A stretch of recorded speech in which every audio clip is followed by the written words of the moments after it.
My name is Yahya Al Sawafy. I was born here in Pemba, in this island. I started here from primary school to secondary, and mid-secondary I went to the sister island of Unguja, and then I went to university in Dar es Salaam.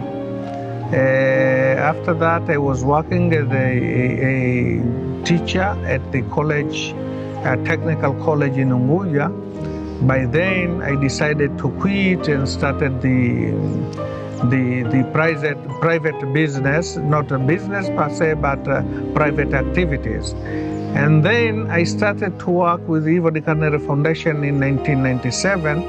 They have asked me to join with them because they wanted to establish a public health laboratory here in Pemba, and they wanted somebody who will represent them directly to the government of Zanzibar, especially Minister of Health. And the history started there. And in 1997, I moved to Pemba, where I started the preparation for the construction of a public health laboratory. You'll remember that the public health laboratory is the first project of the Carneri.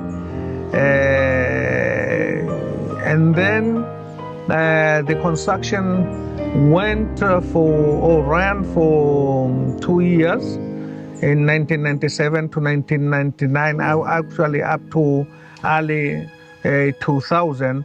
And in 2000, we started the activities at the Public Health Laboratory as a research institute, but also as a service provision entity.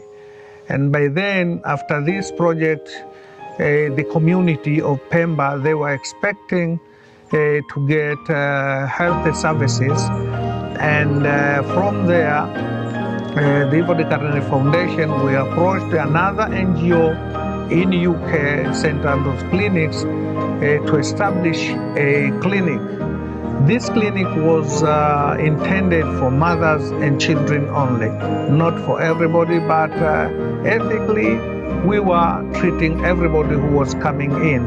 But the target group was children, and actually children under 5, who are the most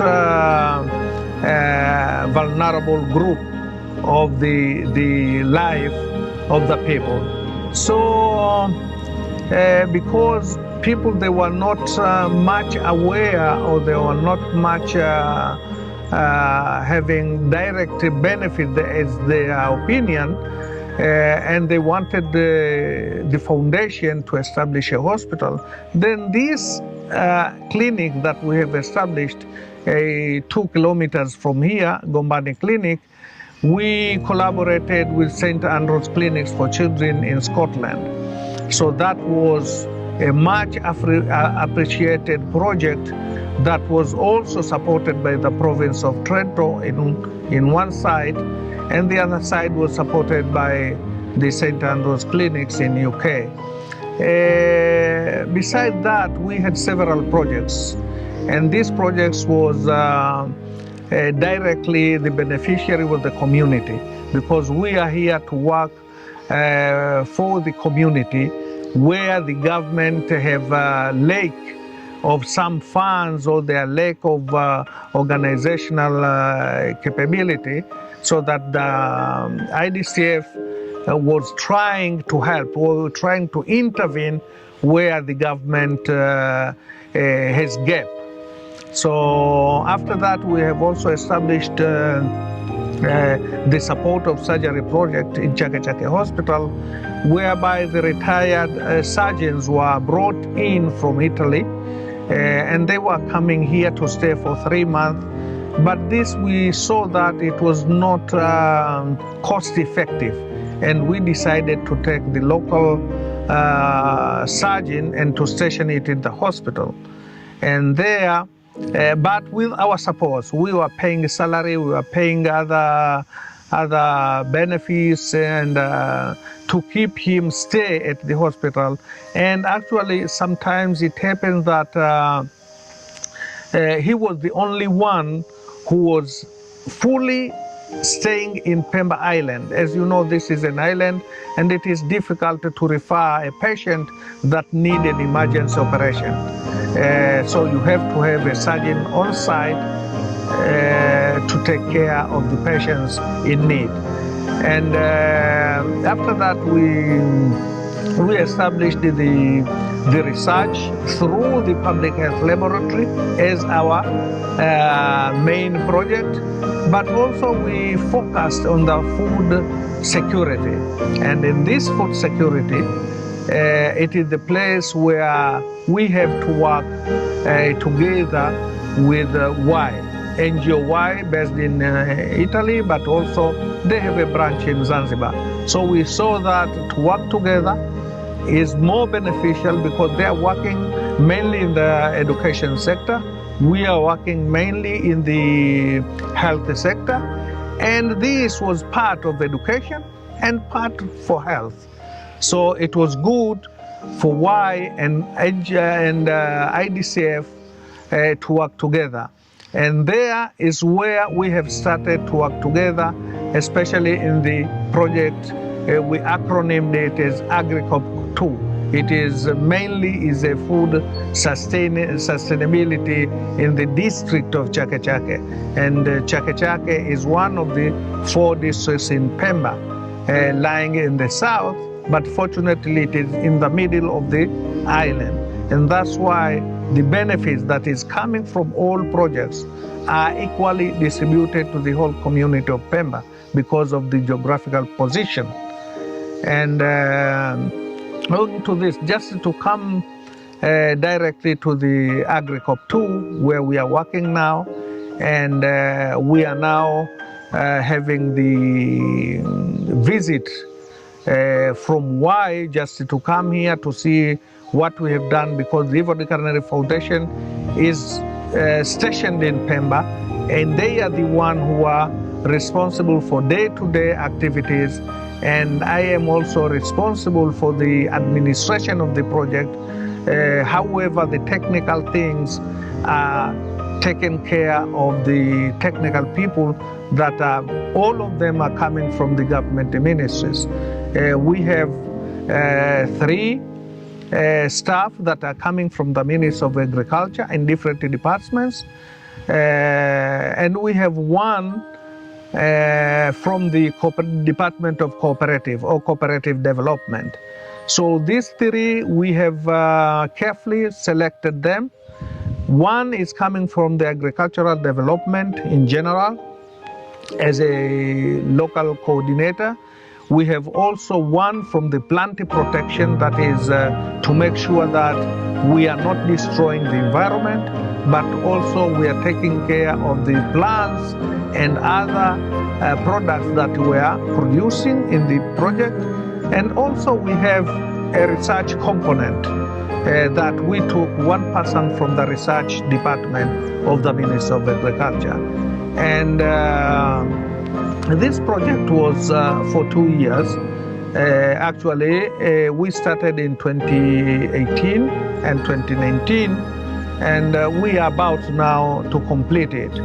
Very carefully, we have tried to follow the protocol of the project, just to make sure that everything is going according to what we have planned before, in the support of the international coordinator that are coming from Italy. Fortunately, technical people that are supporting us, they're coming from Italy, and they have been selected according to their experience in Africa.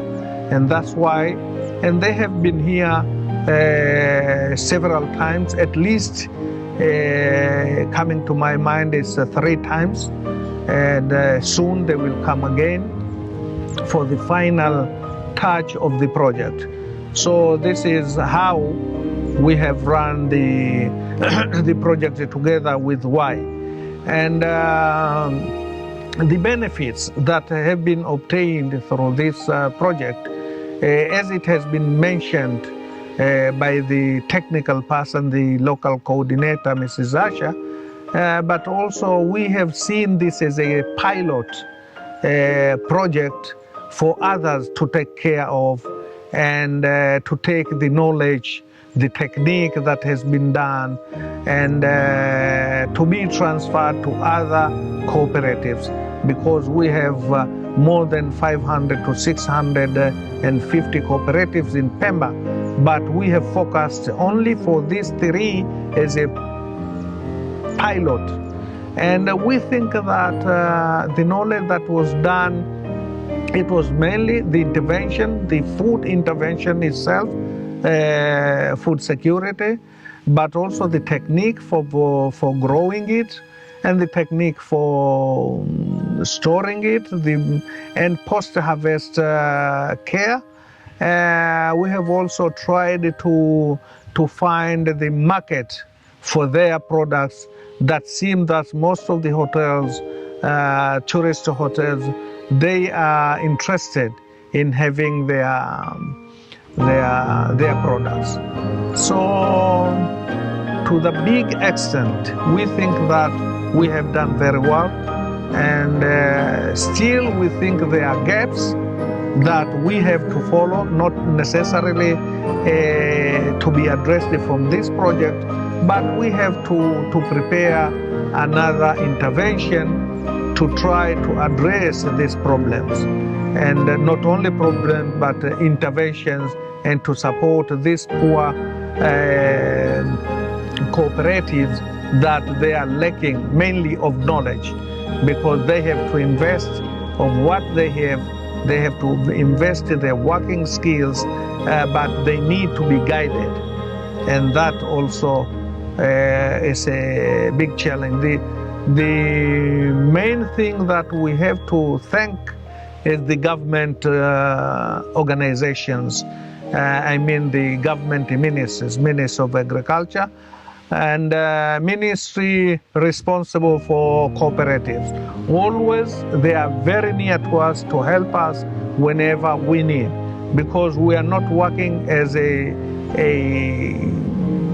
rulers, or we want to dictate something, but we are trying to do according to their priorities and according to their techniques and policy.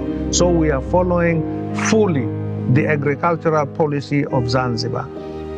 To this end, we think that, and we have seen that, for example, one of the cooperative, Kibokoni Circles, which is a collection of accumulation of different peoples and different small groups that are dealing with different activities, it seems that the skills and knowledge has been spread out to the larger area of the Pemba eastern part, because they are coming from different places. And we used the group for only as a field farmers school, like a school to give them the training and other techniques, so that they can take it to another groups. And this has been done, and we saw that it is more beneficial.